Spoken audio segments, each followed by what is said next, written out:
Bling. Now wait a minute. I was hosting last time. Okay, whoop. There we go. There you go. Bling. What's up, everybody? Hello, Trent's Coin Craze. That was me. I had us open. Did you hear the echo? That was my fault. No, I didn't. But that's funny. Sorry. Wow, another Monday passed, huh? Another Monday passed. We're almost in January now. So I just real quick, don't leave, you guys. Stick around till the end of the show because I have something I'm going to be giving away tonight. This is a signed copy from our friend Joe Cronin. So I'm going to be giving away one of his Mint Heirs to Die For books. So stick around and don't go anywhere. These are priceless, man. I'm telling you guys. Hey, Scott, Strayman, Cindy, Mo, and Michael Kittle from probably Hawaii. Kittle, aloha. Rosie Key, hello. Aloha. I don't think I'm going to be getting any chocolate covered macadamia nuts this year since I haven't been watching his show. Sorry. How's the weather, Michael? Is it good there? Probably really nice. So as you guys can see, we have an old friend of ours. Tom is back, and he's going to be talking about so-called dollars tonight. He's going to do a presentation for you guys. And if you remember, last time we had him on, he talked about short snorters. If you missed that show, you need to go back and watch it because it's pretty amazing. But I'm going to let Tom talk a little bit about what he's been up to, and we'll get on with his presentation. We do have some coins to show at the end, so stick around. And yeah, so Tom, take it away. Okay. Well, thanks for having me again on Live Coin Q&A. Let me go right into the presentation.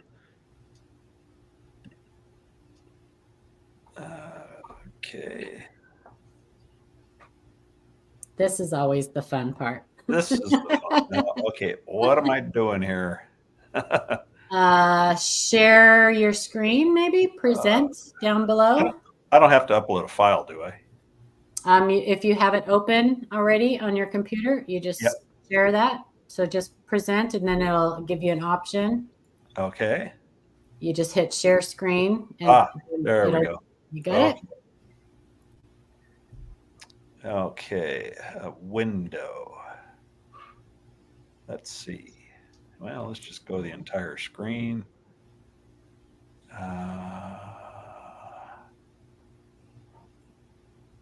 Share. We'll go over here. Can you see it?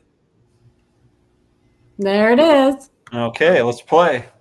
All right, title of this presentation is Trust in the Lord and Keep Your Powder Dry. These are the pocket pieces of the Mexican Punitive Expedition and the American Expeditionary Forces in Europe. So the Punitive Expedition, a little background here. The Punitive Expedition in Mexico, also known as the Pancho Villa Expedition, was a military operation conducted by the United States Army against the paramilitary forces of Mexican Revolutionary Francisco Pancho Villa, March 14, 1916 to February 7, 1916. Just a little side note, this is a picture that I've got on the wall, and it's 80 horses side by side, and I'm highlighting my grandfather, PFC Bonham J. Sparks. That's his birth date and date he died. And he was in the Troop C of the 1st Texas Cavalry at Camp Bowie, September 30th, 1917. They were actually mustering for World War I. For many years, my family thought this was actually when they were chasing Pancho Villa, but it's not. It's mustering for World War I. And the 1st Texas Cavalry was formed into the 132nd Field Artillery. They had 3-inch guns. It's part of the American Expeditionary Forces in France in World War I.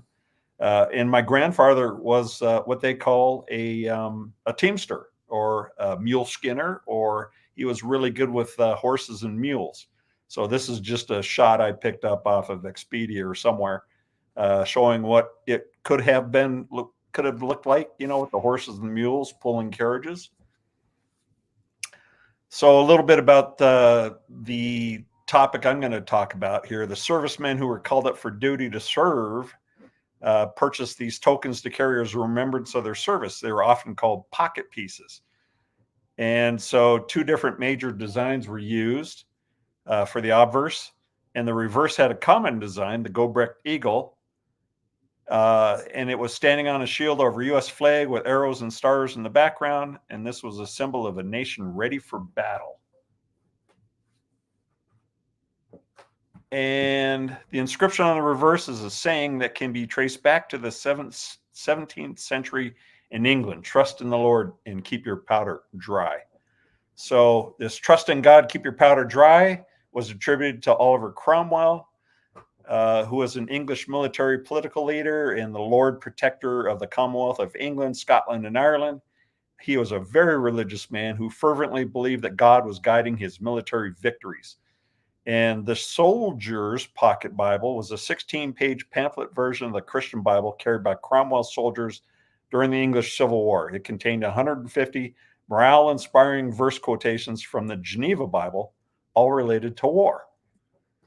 During the American Civil War, the American Tract Society reprinted about 50,000 copies of the Soldier's Pocket Bible for the Northern troops. And this is just an example of that. Very rare to find something like this. And interesting note, during World War I, the 91st Infantry Brigade of the U.S. Army was preparing to enter combat in Europe, and their commander was a devout Christian, and he assembled his men, gave them each a little card upon which was printed the 91st Psalm, same number psalm as their brigade. And they agreed to recite that psalm daily. And they were involved in 3 of the bloodiest battles of World War I, the Chateau Thierry, Bella Wood, and the Argonne. Some of the American units that fought in these battles had up to 90% casualties, and the casualties were comparably low in the 91st Brigade. This is just an example of a World War I era Book of Psalms. This is the Army and Navy edition. And this one was actually carried by a guy named Alvin J. Olson from Cameron, Wisconsin, and he was with the headquarters of the Company 32nd Machine Gun. Coincidentally, my grandfather on my mother's side was in that same machine gun battery.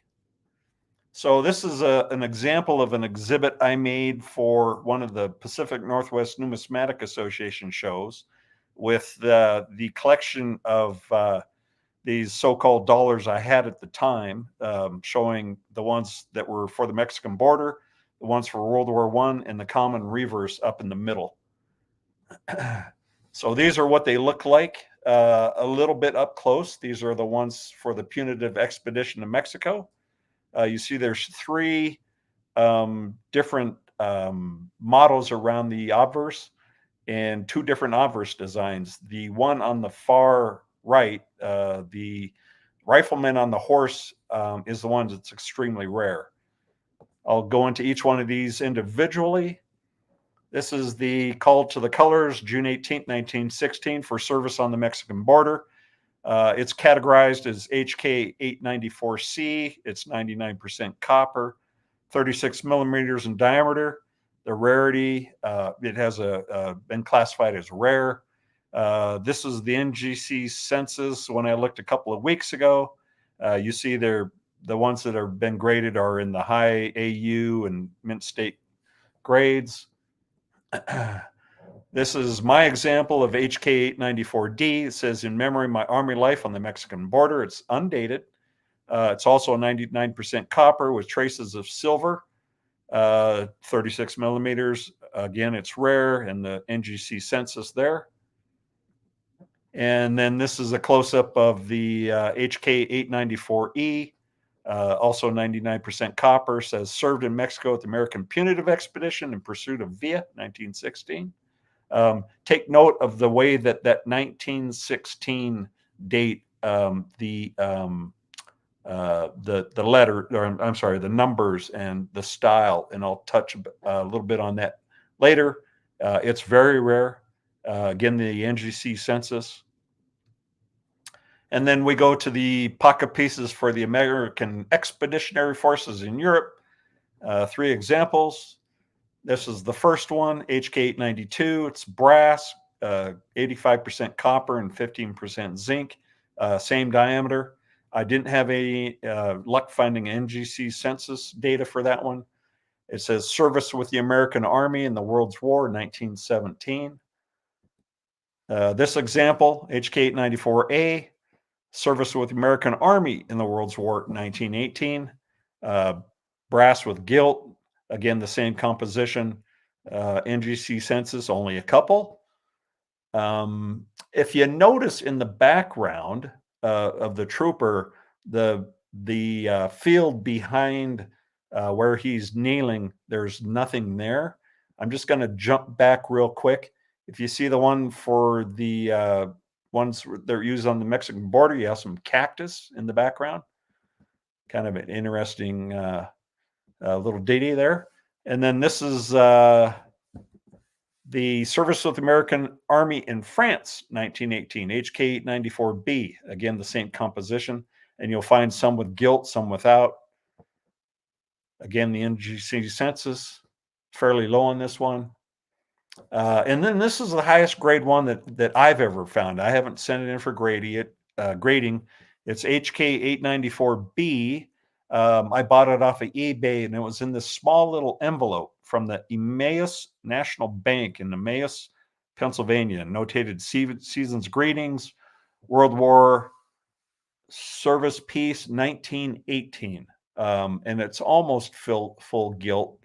I think it would bring a high mint state grade, but it looks like someone tried to, you'll see up by where the rifle is, someone had tried to scuff off some verdigris or something that was on there. And then after I put that exhibit together, I started finding these other pocket pieces, and these were National Guard encampments, and they're generally tougher to find. There's 3 that I've seen that I own, actually, an example, the 1920, the 1921, and the 1924, and I'm not showing the one from 1923. Here's my 1920 HK894G, brass with gilt, pretty much the same dimensions, only one in the NGC census. And then HK894H for 1921. There's a few more in the NGC census. And here's a copy from Tipsco Coin. Got to give a shout out to those. He's a good guy. 1923 National Guard encampment. He had this one, but it's sold. HK894I, 99% copper. Very rare. I've only seen 2 of these. And then 1924, the 894J. Very rare also. And you'll notice it looks like it was a punch 1924 date, and the original date underneath appears to be a 1921 that was somehow abraded or removed or ground off, or I'm not sure exactly how they got that on. I've only seen a couple of these. But it's interesting to note there's another HK894. It's F. It's the Battle of Veracruz, April 21st, 1914. Quite a few more in the census. But if you look at the back, it says Battle of, it doesn't say Battle of Veracruz, and it doesn't have the Trust in the Lord, Keep Your Powder Dry, but it does say Schwab, S&S Company, Milwaukee. This is HK894F. The reverse devices are just a little bit different, very similar.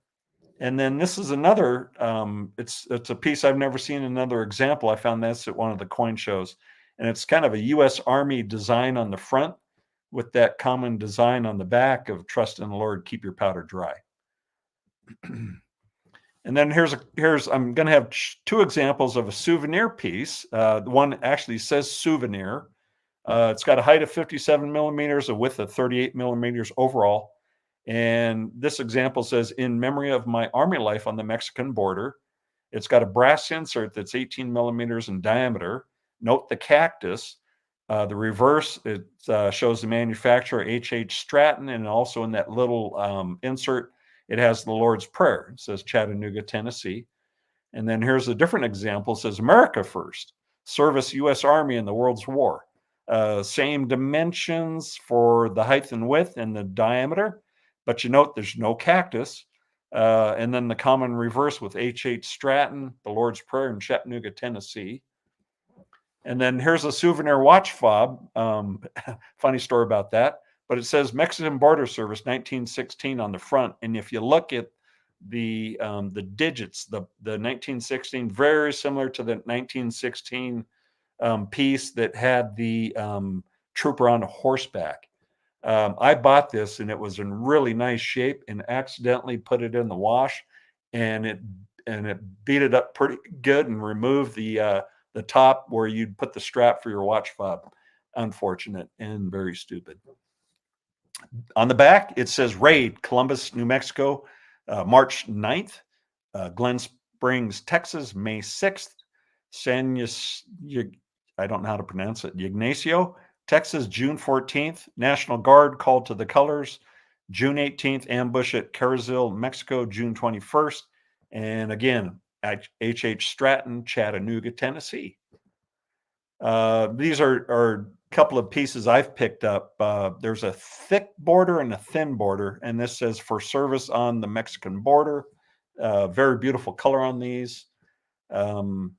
This would be the thick border, and this is just a small, like a dress, military medal that someone would wear for service on the Mexican border. And that's it. Any questions? I do have one. Yes. Why do they call them so-called dollars, since I'm not, that keen on? So this is listed in the Hibbler Cap. Cap'n. Yeah, so-called dollar. I don't know exactly how that term came around. It's kind of the same size as a dollar, but these are listed in HK, and those are the numbers that I referenced there. The 890. Right. Yeah.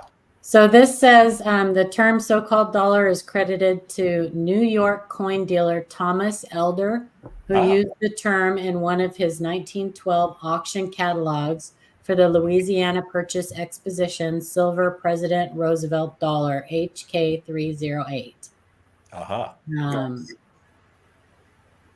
Yeah, so just a term somebody decided to coin, I guess. Coin. No pun intended. No pun intended. You're so funny. So, yeah, how many of these, how many different kinds are there? Are they just centered around, because I've seen different stuff in places. You could really get lost in so-called dollars. Yes, you can. Yeah, I'm trying to remember the name of the gentleman that does the websites and attends all the shows, and he publishes, I think, a quarterly listing of all that he has available. And, he's got phenomenal marketplace on the internet. Gosh, I get his emails. I've sold him a couple of pieces. He lists a lot of finest knowns. And I think he's kind of the market maker, to be honest with you. Gotcha. Eric Shina?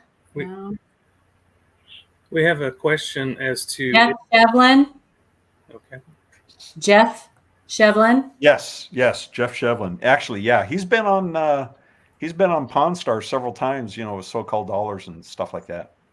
That's cool. So-called dollars are Jeff really Shevlin, nice guy. I've got a couple of his books. Expensive. Oof. So the chat is asking if they find one, what kind of money should they expect to pay for one of these? It depends on the so-called dollar. Yeah, it really depends on the so-called dollar and the condition, of course. I see them on eBay anywhere from 30 to kind of like your average example up to, 150, 200 for graded mint state examples. Cool. Yeah. And is the so-called dollar different than the lesser dollar? Yes. Yeah. The lesser dollar would be a particular type of so-called dollar. There's, they go back, I think, I want to say like to the 1840s or something like that. So-called dollar number one or something like that. It generally kind of runs into dates by the higher the number, the later the date. But there'll be so-called dollars for all the different expositions, Yep. World's Fairs, all kinds of stuff. I don't know how exactly something would get a classification as a so-called dollar, but there's also so-called half dollars. Okay. I think it's so they're commemorating Reading. You got it. it doesn't sound right when it's one of those words that doesn't sound right when I'm saying it. They commemorate. That's right? Commemorate. Commemorating. Doesn't sound right. I hate it when that happens. An event or like a historical event or a lot of the expositions. Yeah. An anniversary, a lot of anniversaries of different cities or townships or things like that. I see a lot of so-called dollars that are dated into the like early 70s, 60s, 70s, somewhere around there. Sounds about right. Yeah. Yeah. Plus, I know there are variants too with different compositions that affect the rarity. Compositions, some that have gilt, some that don't. Silver, some rare gold ones. Yeah, Jeff Shevlin, he's the guy with all that. If you find his so-called dollar website, there's it's right a there. wealth of information there. I just put it in the chat. Ooh, bird. That's a bird, not a fire alarm. Not the fire. Were only military personnel issued these? I think you had to buy them, actually. I don't think they were actually issued to the military. Cool. Are there counterfeits? They're talking about your short snorters in the chat. Yeah. I told Tom that you guys really enjoyed that presentation. Oh, yeah. So yeah, we're still hearing it. I go, so YouTube works like you find your favorite channels or your channels you go watch all the time, and a lot of the people that we watch that watch us, like every time I go in there, somebody's talking about the short snorters, or it's really fun. Well, lot of fun. Let me know when you want me to share the Mickey McCoo short snorter, and we'll set that up for some other time. There's only 10 banknotes. It's Tom, you are welcome anytime. We will work around your schedule, except that it has to be on a Monday. Okay. Yeah, I'm going to give a presentation at the National Money Show in March on that particular short snorter. So yes, that's going to be a lot of research. We got 3 panels. It's over with the artist right now, putting that together. Nice. I'm looking forward to that. That is so cool. You should come to the coin show in Tulsa in June. Someone told me about that. I actually have a flyer for that. You should come to that. That tons of us YouTubers go, and it's just going to be such a great time. The panel's going to be there, and it's a lot of fun. I'm writing it down. You should come. If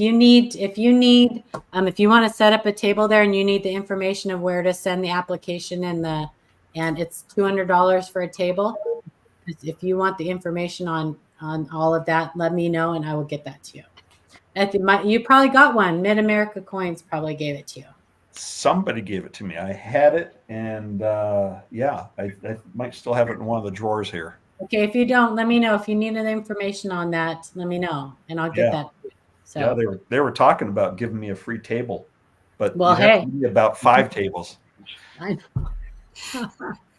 I'm going to have 5 8-foot tables. The ANA they're giving me 5 8-foot tables at the National Money Show, and it's up in the platinum area, and those things are worth like about $1,000 a piece. Nice. And awesome. One of the gentlemen that coordinates the show says that he says, "Hey, can we just call this table 100 instead of like table 105 through 100 or whatever it is?" And I said, "Oh, absolutely." And then I had this idea. I'm going to dedicate the exhibit to the 100th bomb group. Nice. What also known as the Bloody 100th. And if you're a Steven Spielberg, Tom Hanks fan, Masters of the Air, which is the 3rd trilogy, in the trilogy of the Band of Brothers, is coming out January 26th, and it will be phenomenal. And basically it's based on the characters of the 100 Bomb Group. Awesome. So it's going to be good. I'm giving a little pitch for it. Apple TV Plus. There you go. All right. Well, let's bring, I don't see much questions. So if you guys think of stuff, just put them in the chat and we'll star them and we'll get them to Tom. And yeah, so, but he wanted to talk, we wanted him to talk a little bit about these that were submitted to us. So I was sent those images over by Manda, and I took a look, and I really couldn't tell. I didn't see any signatures that really popped out at me. So unfortunately, I got skunked on that one. They're cool, and they're short snorters. I just can't really identify why it was made. Oh, that one's cool. And then same with this one, right? Yeah, Japanese invasion money. Very cool. Okay, so we're going to get on to a couple coin questions, and then, well, okay, this is if Tom likes short snore, would like it. So this is from, Sean, you want to read this? We're going bottom up. I'm sure. Trained. Yeah, go ahead. All right, this is from Doug. Hi, ladies and gents. Paula asked me to send this, so here it is. I am also sending a picture of a coin that I found while searching that I should send to Kaneka. Only kidding, of course. Sent for Paula's amusement. Haha. If Tom likes the short snorter and would like it, I'd be willing to send it off to him. Thanks. Well, thanks for the offer, but I've got a lot of short snorters here, and some that I still need to make exhibits out of. So my recommendation is, if you can find some young, interested numismatist who has an interest in numismatics and military history, that would be the person for it. Have you seen this one? Was this one of the ones that Amanda sent? I didn't send pictures. I don't think I've seen this one. Yeah, it's different on a Japanese an old Japanese 10 yen note. I don't recognize any of the signatures. We can sure send it to you too. Sure, send me a scan. I'll let you know what I think. Henry Adams. The world famous Henry Adams. Henry Adams. No, Douglas MacArthur.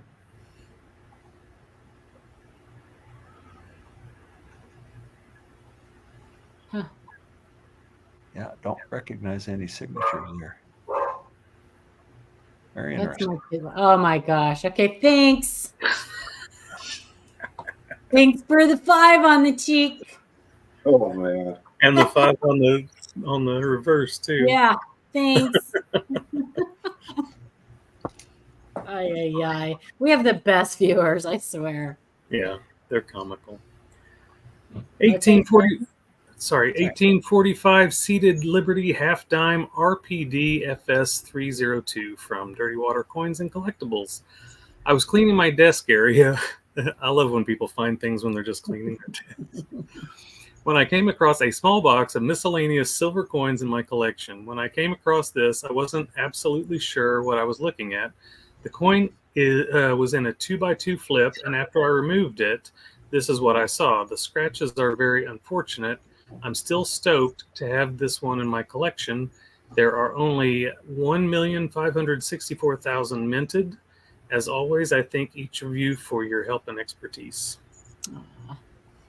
And Tom, if you have any questions when we're going through this, just shout them out. Okay. Yeah, I can see that. Yeah, so can I. Mm-hmm. On the 4, right? Yeah. Yeah. On the whole thing. And everything else. That's a nice one. That'd be nice to just run across. That is a nice one. Lots and lots of. Congrats on that find. Yeah, lots of varieties on these. Super cool.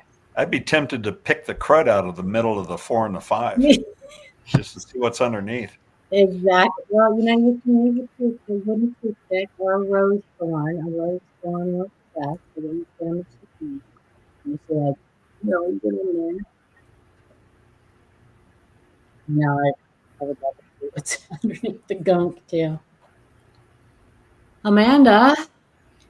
Coin ID from Kurt A.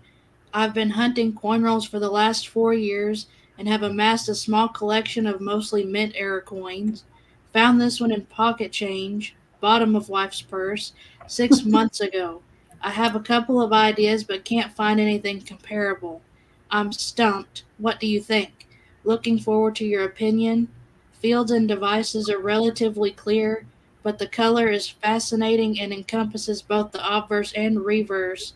The weight is 5.7 grams. Okay, well, I would like to go through your wife's purse. Just saying. Right. If you're finding stuff, so I can't completely verify, but that helps me verify that I believe that this is an improperly annealed planchet. As you can tell, the edge does not show that odd gunmetal gray color. Mm-hmm. And there's plenty of luster, all the original mint luster still on it. And this is exactly what these quarters look like when they're improperly annealed. And why wouldn't the edge show? Because the molecular structure changes and the copper migrates to the surface. Doesn't migrate out, migrates up or down, migrates to the surfaces. So Gotcha. yeah, and you can tell that this doesn't have any of that. It looks normal. Yeah. So without having it in hand, I can't say 100% sure, but I can say that I'm about 99% sure that this is an improperly annealed planchet. It actually makes it look really cool. It's really cool. Mm-hmm. I would love to have had a picture side by side of one that didn't look like this, but Right. yeah. So very cool. Awesome. 1963, Lincoln sent defective planchet from Dirty Water Coins and Collectibles. Hello, panel. I recently hunted a box of customer wrap scents. During the hunt, this 1963 popped out. I've never found a defective planchet or seen one in person. I do see cracks on the obverse extending from the anomaly, but more noticeable cracks can be seen on the reverse. Is this just a damaged coin, or could this be a defective planchet? There you go.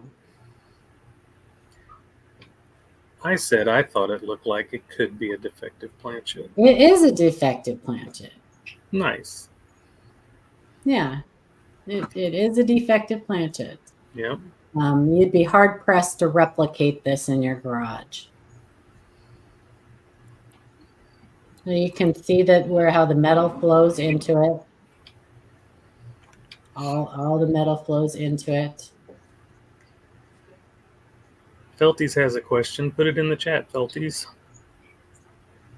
Yeah, so this is just don't know if this was like an end of strip type of thing. What is this is right here, Felties. This is a defective planchet.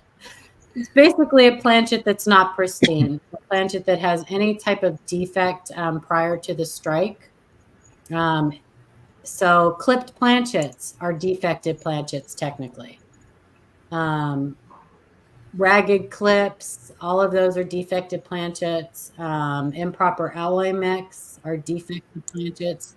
They're anything that's out of the ordinary.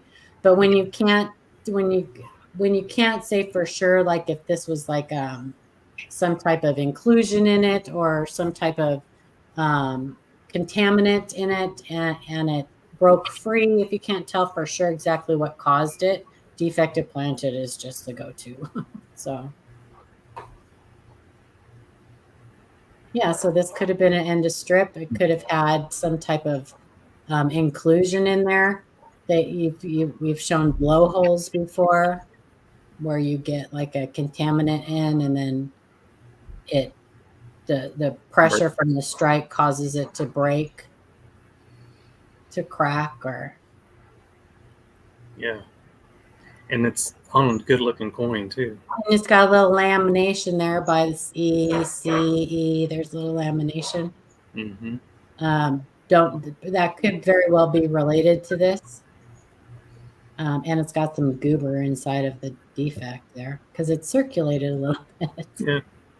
Is that the technical term? Goobers, yeah, goobers. It's the stuff Tom wants to get in there and dig it out.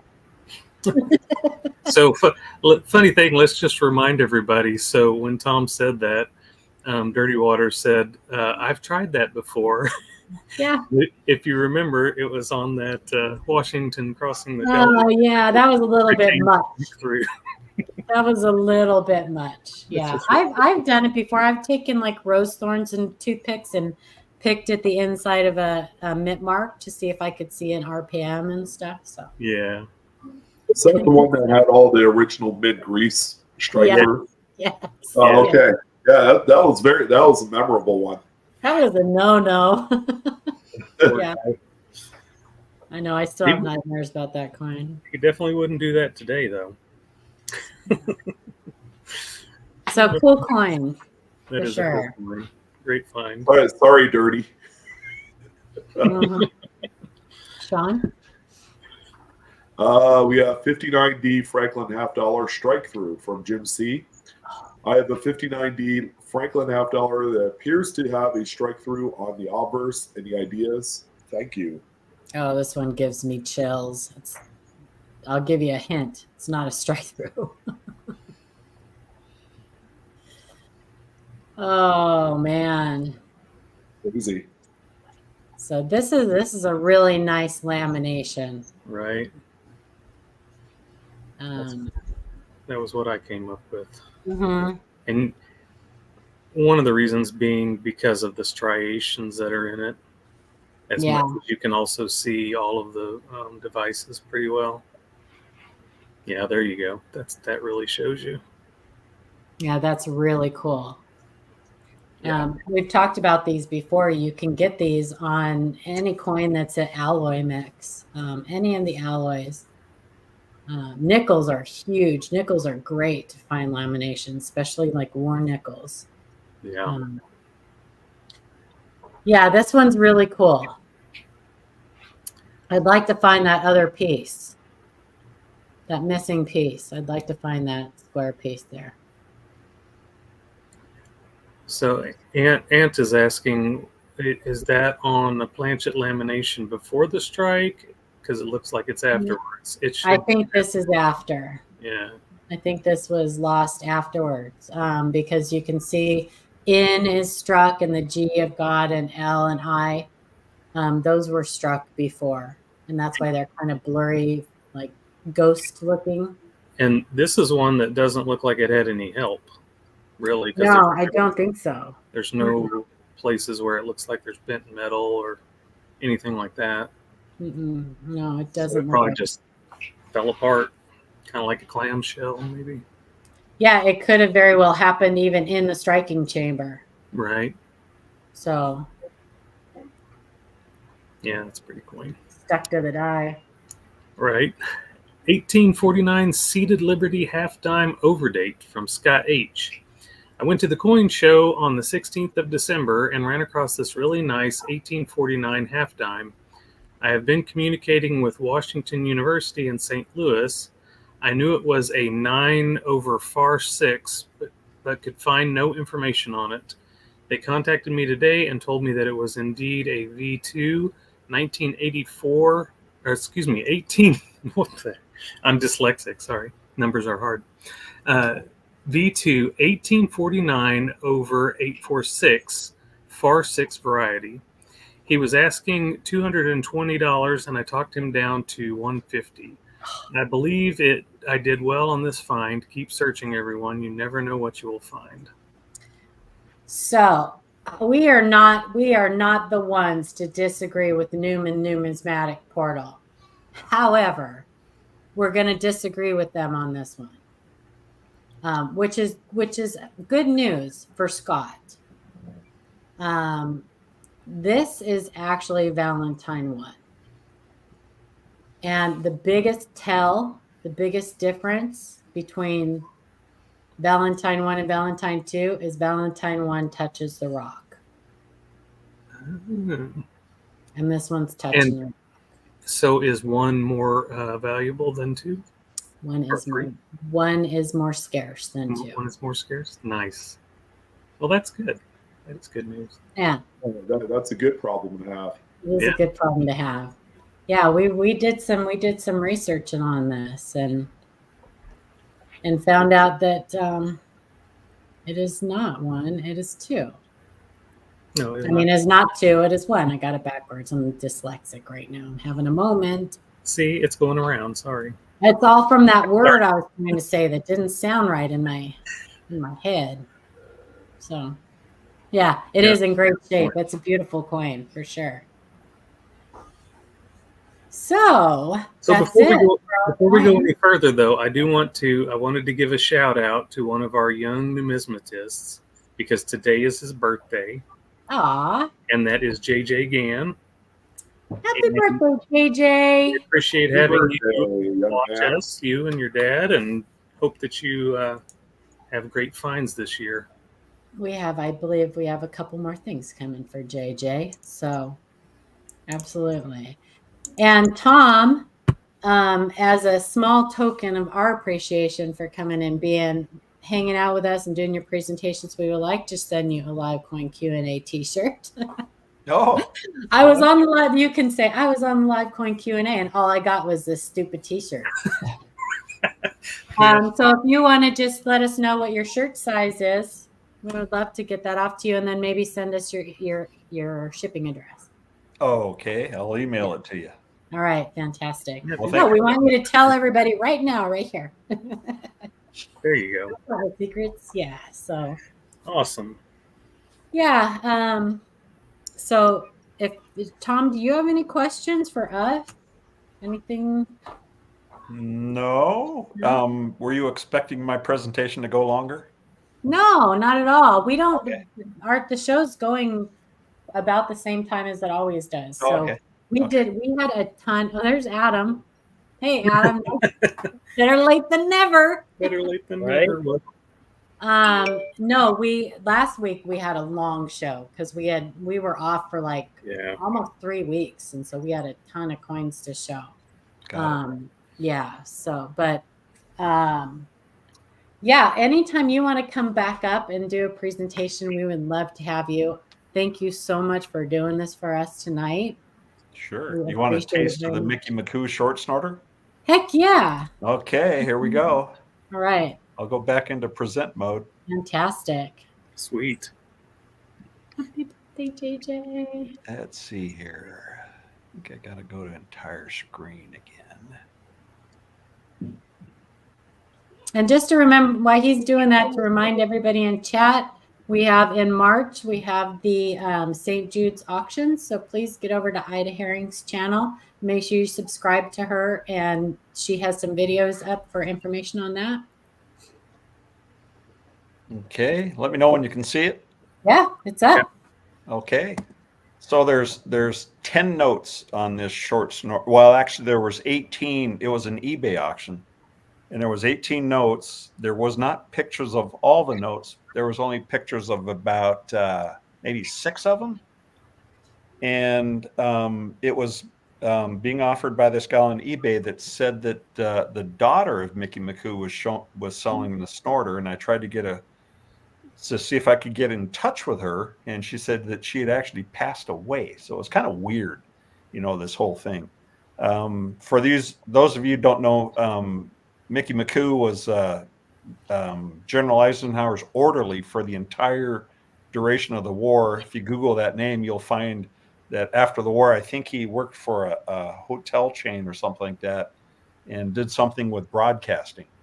But this is the first note. What I've done is I've put a presentation together, slide PowerPoint presentation, and then we're working on a 3-panel exhibit that's going to be debuted during the National Money Show.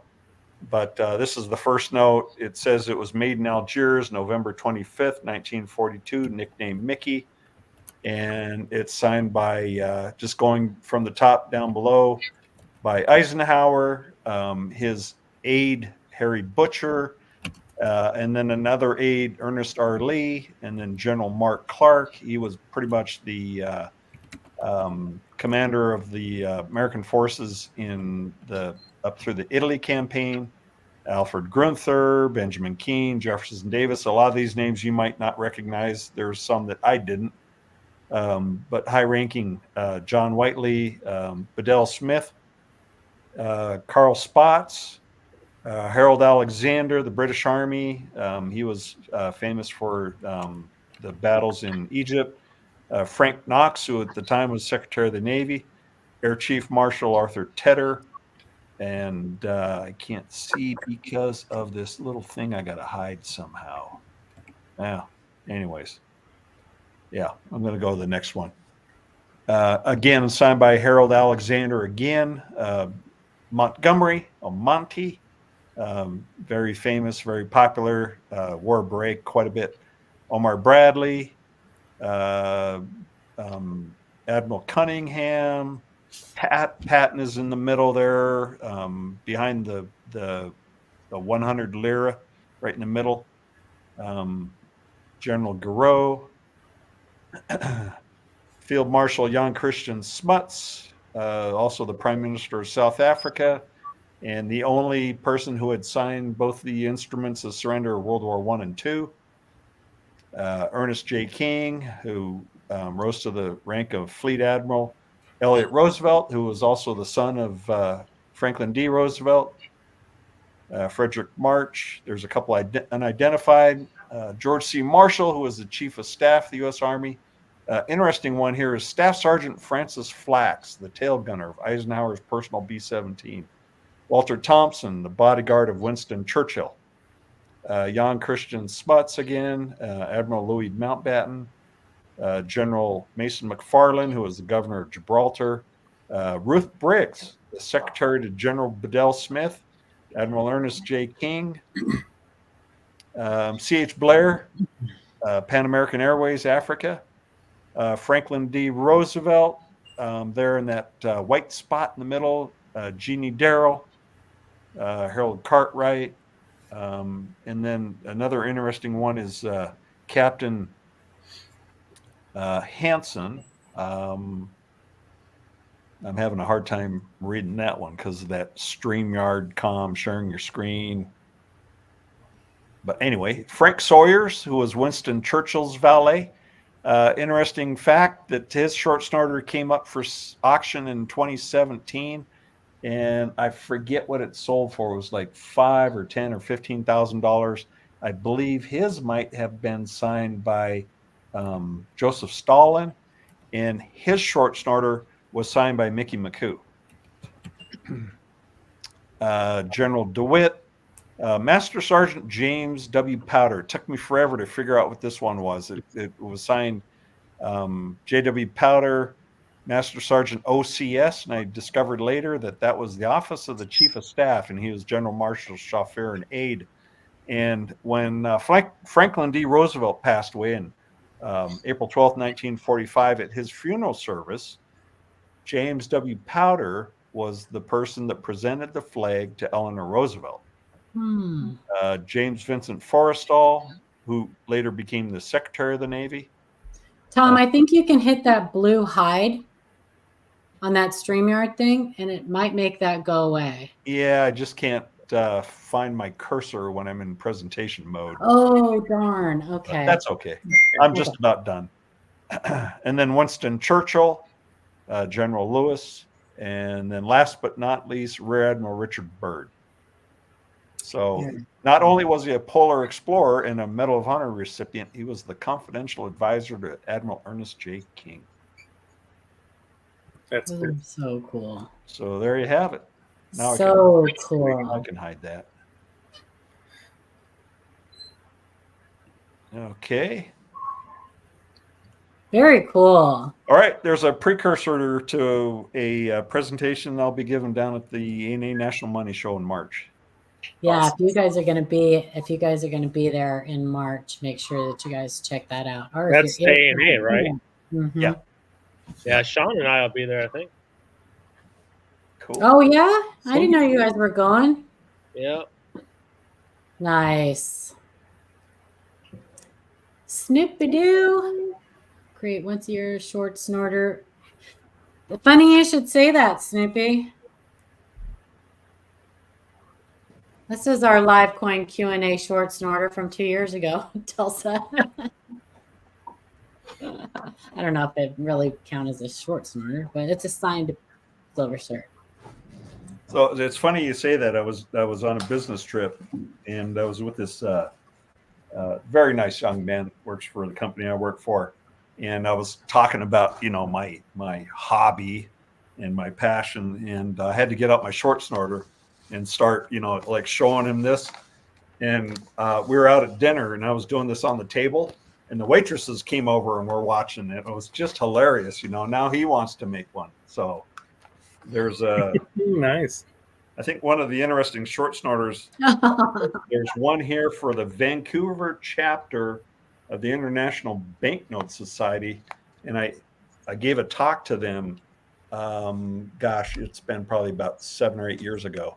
And they made me a short snort on one of their commemorative Oh, nice. Awesome. pieces of currency. That's very cool. So highly recommend you make a short snorter. Hook is magic. It is not illegal. It is only illegal if you change it to be something that it is not. It's a lot of fun. For profit. Because this is still a $1 silver certificate, even with all the signatures on it. It would still spend the same. Yep. Do that, Felties. Yeah, for sure. Get some other people going and make yourself a club if you don't have one. And before we do the giveaway for the Joe Cronin book, I want to say congratulations to Madison March, our new Miss America 2024, who is a second lieutenant active duty in the United States Air Force. I Awesome. need to make her a short snorter. Right? First ever active duty Miss America. That's cool. Very awesome. Yeah, so that's really cool. So I'm going to set up the StreamYard giveaway tool here. Yep. Okay.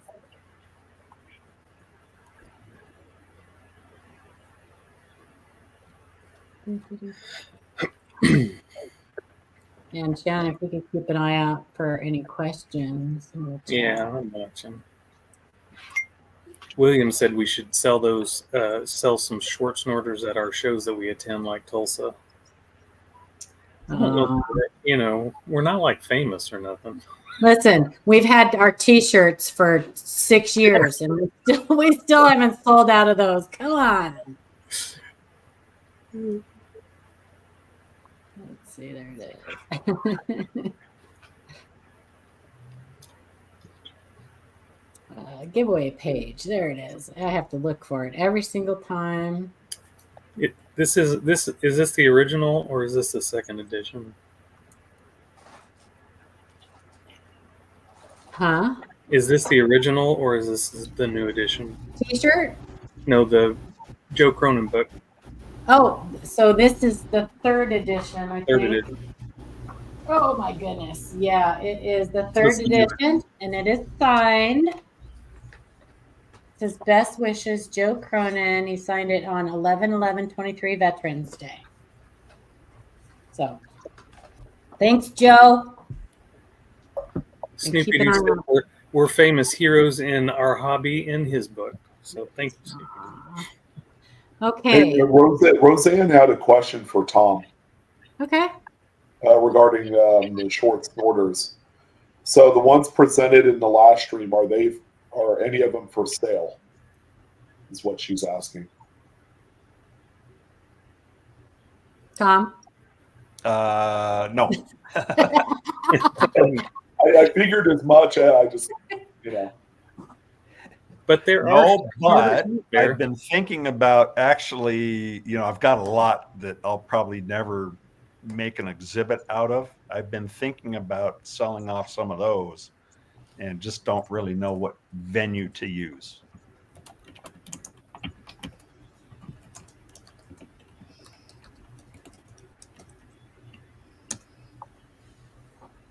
So we are just collecting comments. If you guys on the panel do not have this book and want to enter, please feel free.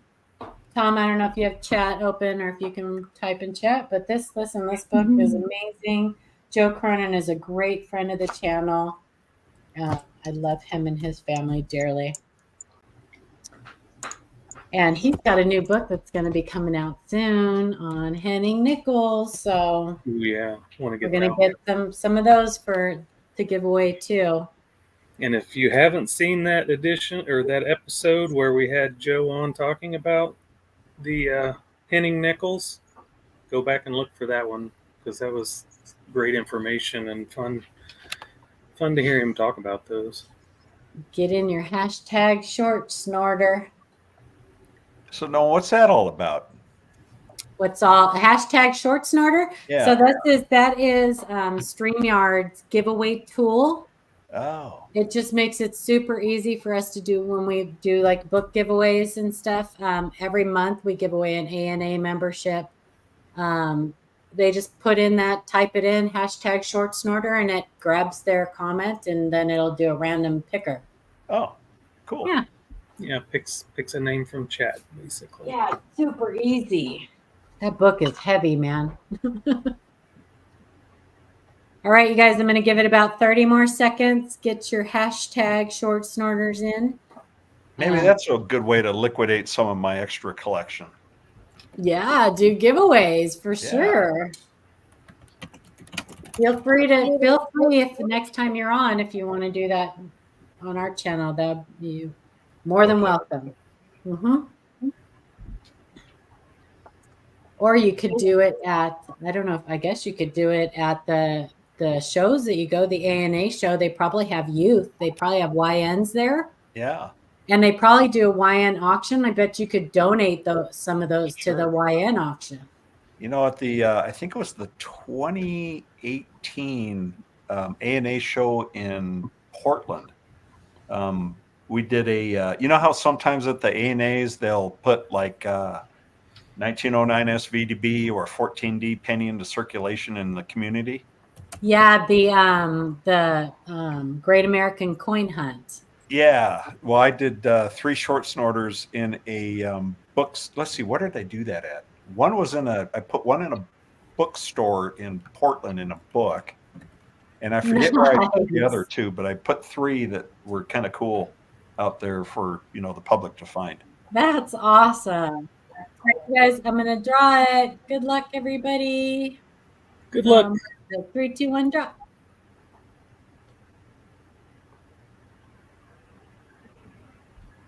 Who's it going to be? Who's it going to be? Oh, Dirty Water. Dirty Water. No. Dirty Water. Congratulations. He's owed this win since we were giving him grief about his Delaware. Yeah, I guess so. Well, that dude is the luckiest guy, I swear. I saw Adam's name go by. I know. It was pretty close. Adam was pretty close. Congratulations, Dirty Water. I know the author, Adam. If you need a book. I saw something. Wait. Southern Coin Hunter said, Amanda is so quiet. Have you seen our most recent video? Yeah, if you have not seen, if you want to see Amanda's true personality come out, really what Amanda's all about, go watch her last video. It's so funny. When she was getting ready to release that, she messaged me. She said, I'm so afraid I'm going to make people mad at me. I said, don't be. Come on. Tell them like it is. So. All right, you guys. Well, if we don't have any more questions, congratulations. It was awesome. She did a great job. Congratulations, Dirty Water Coins. Tom, thanks again for being here with us and helping to educate our viewers. It's what we're all about. And I think they some of them probably got to see something that they knew nothing about, just like the last time. And that's all. Can I give a live on camera pitch for the Boeing Employees Coin Club Coin Show this weekend? Anytime, of course you can. Well, it's at the Kent Commons in Kent, Washington. It's south of Seattle, about maybe 10 miles or so. And Saturday and Sunday, free parking, free admission. And hope to see you there. I'll be set up with the short snorter exhibit, 18 panels, and the Major General Clayton Bissell short snorter. Nice. Awesome. Definitely. Awesome. If you're Yep. in So the if you area, guys are going to be in the Kent area, make sure you get out there and check that out. And you can say hi yeah, to Tom and say you saw him on the live coin Q&A.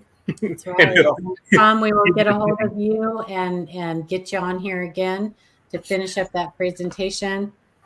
For sure. So, and please send us your make sure you send us your shipping address and your t-shirt size, because everybody needs a live coin Q&A t-shirt. That's right. You ain't cool if you don't have one. So. All right, you guys. Thanks again for coming, everybody. Have a great week. Be safe. If you've got weather problems, please be safe and take care of your neighbors. So, all right. See you guys later. Stay Bye. warm. Stay warm. Bye, guys.